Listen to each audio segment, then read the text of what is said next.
Сәлем достар, қалайсыздар, қалай жағдайларыңыз? Сіздермен бір кәре тұратын мен Құлпынай. Бүгін сіздерге тағы да жаңа бейнежазбамен келдім. Алаяқ кәрістерден абай болыңыздар. Алаяқ кәрістер бар, сенесіздер ме? Негізі дәл осы тақырып бізде екі бөлімнен тұрады. Бүгін бірінші бөлімде алаяқ кәрістерді айтатын болсам, келесі бөлімінде алаяқ жұмыс беруші кәрістер. Жұмысын беріп алып, алдап кететін кәрістер жайында айтатын болам. Бейнежазбаны соңына дейін көрсеңіздер, пайдалы ақпарат болады деген үміттеміз. Алаяқ кәрістерден абай болыңыздар. Қазір жаңалықтарда шығып кеткен ищу бірнеше алаяқ кәрістерді сіздерге айтатын болам. Кәрістерді алдап кетіп жатқан заманда қазақтарды немесе шетел азаматтарын алдамайды деген қайда бар деген сияқты. Қазір неше түрлі әсіресе туристер жүретін орталықтарда, орындарда алаяқтық өте қатты асып бара жатыр. Әрине қазір кәрістердің барлығы керемет, немесе кәрістердің барлығы алаяқ деген сөз емес. Мен жаңалықтарда шығып жатқан соңғы уақыттың жаңалықтарын сіздерге айтып өтейін. Ең бірінші, біз қазақтар Кореяға келген кезде бірінші теңізге барғымыз келеді ғой, мойындаңыздаршы. Теңізге барып, теңізге түскіміз келеді, теңізді көргіміз келеді, теңіз өнімдерінің дәмін татқымыз келеді. Бізге ана жердегілердің барлығы қызық қой. Сол кезде дәл осы Инчонда үлкен теңіз бар, барлығымыз білеміз. Соның жанында Сорепогу деген теңізді өнімдерін сататын, балықтарды сататын базар бар. Ол базардың ішіне кірсеңіз, бірінші этажынан толық балықтарды өзіңіз таңдайсыз, жегіңіз келген теңіз өнімдерінің барлығын таңдап, екінші этажына барып, отырып сол тамағыңызды жейсіз. Өздері сорпасын қайнатып береді, қуырып береді, турап береді деген сияқты.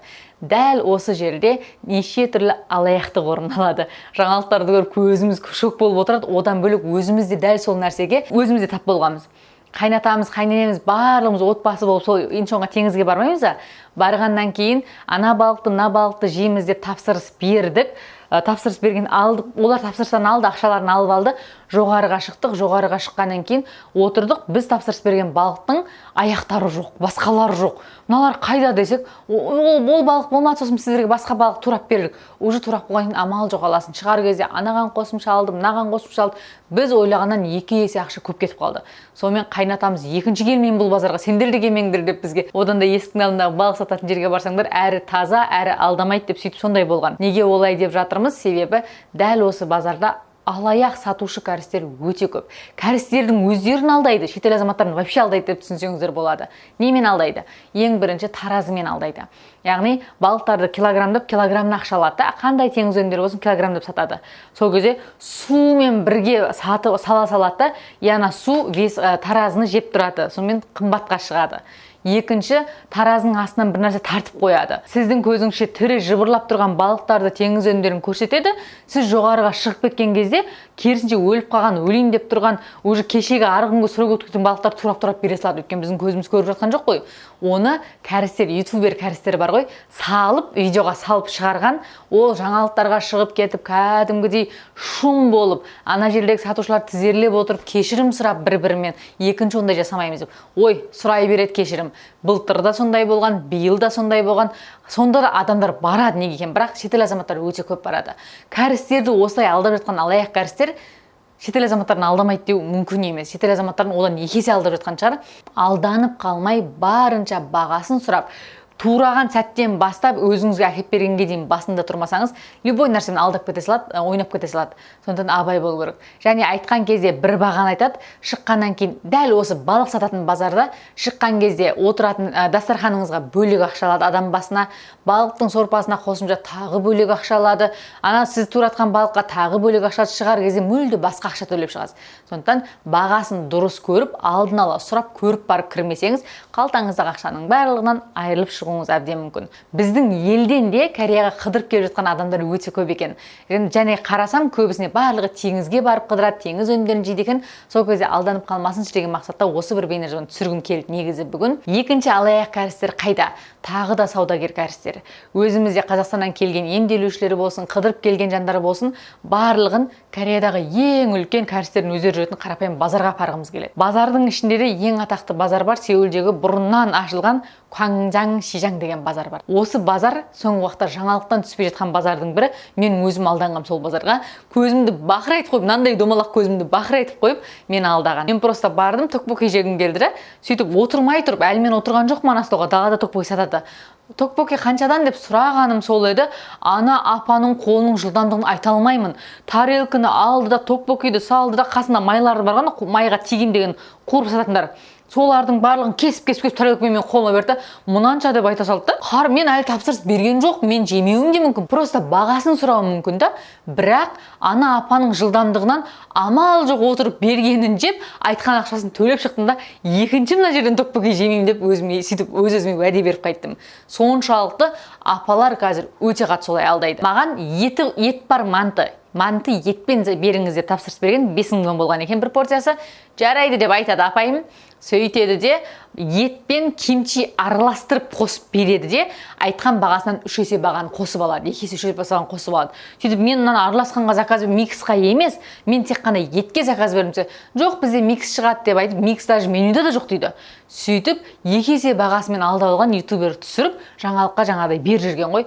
Жаңалық шығарып, ана апалар кешірім сұрағанға дейін дәл сол апай 2 күннен кейін қайтадан жаңалыққа шықты. Именно бір өздерінің жаңағы бір қазы сияқты сүңде дегендері бар. Сонымен тағалдаған ғой. Қасында кәрісше сөйлеп отырған кәрістерді алдап отырған кәрістер шетел азаматы, шетел тілінде сөйлеп отырған шетел азаматтарын 2 есе, 3 есе, тіпті 5 есе алдауы мүмкін. Сіздер Кореяға келген кезде әрине барлық керемет сервистары күшті, торговый центрларға, сауда орталықтарына бағасы жазулы тұрған жерлерге барсаңыз, еш жерден алданбайсыз. Ал егерде базарға барып алып, мынау қаншадан деп бағасы жоқ нәрсені сұрадыңыз ба, уже 2 есеге алдандыңыз деген сөз. Сондықтан сауда орталықтарына барып, жазулы тұрған бағаны алсаңыз, алданбайсыз. Ал көшеден алатын кезде тіл білетін адаммен барыңыз, немесе тіл білмесеңіз, жақсылап тұрып калькуляторды көрсетіп тұрып алданбайтындай қылмасаңыз, алдап кетуі әбден мүмкін. Кәрістердің барлығы алаяқ деген сөз емес, бірақ қазіргі уақытта сондай дәл осы туристер көп келіп жатқандықтан осындай алаяқ кәрістер көбейіп,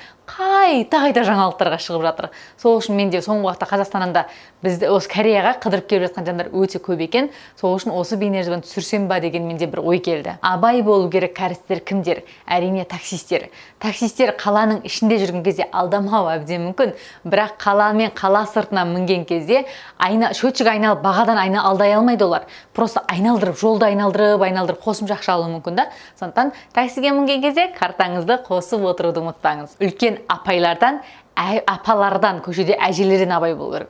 Ол кісілер жаныңызға келіп, әдемі екенсің, әдемісің, ай, мейірімді көрінесің деп тұрып, қасыңызға келіп, іші бауырыңызға кіріп тұрып сөйлейді де, ең соңында сізді шіркеуден бірақ шығарады. Шіркеудің де түрі бар, оның ішінде жаман секталар бар, сол жаққа кетіп қалуы мүмкін. Әсіресе шетел азаматтарын, оның ішінде қыздарды көп алып кететіндіктен, ол да неше түрлі жаңалықтарда шығып жатыр. Сондықтан көшеде бетіңізге күліп қараған кәріс апайлардан абай болыңыз. Оның ішінде де шіркеу, анау-мынаудың ішінде жаман секталары бар, басқалары бар. Сондықтан абай болып, көшеде біреу сізге әңгіме айтып, сөйлеп жүр, мына жақ қарай десе, мен кәрісше білмеймін деп просто тыңдамай кетіп қалғаныңыз ең жақсысы. Бізде қазақшылық бар ғой, үлкен сөйлеп жатса, тыңдап тұрайын, тыңдамай кетіп қалсам ұят қой деген сияқты. Бұл жақта ол ұят емес. Ол сізді өзіңізді бір пәледен қорғайсыз деген сөз.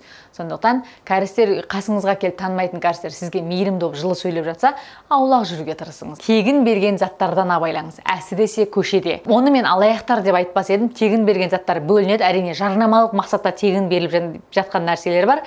Немесе тегін бір нәрсені беріп отырып, сіздің басыңызды бәлеге тығып жүретін нәрселер бар.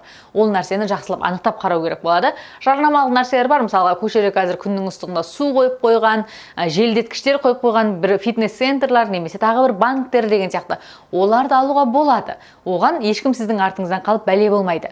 Ал енді именно Кангнам станциясының жанында үлкен апайлар жүреді. Бір 50-ден асқан апайлар, қолдарының бәрінде бір пакет бар.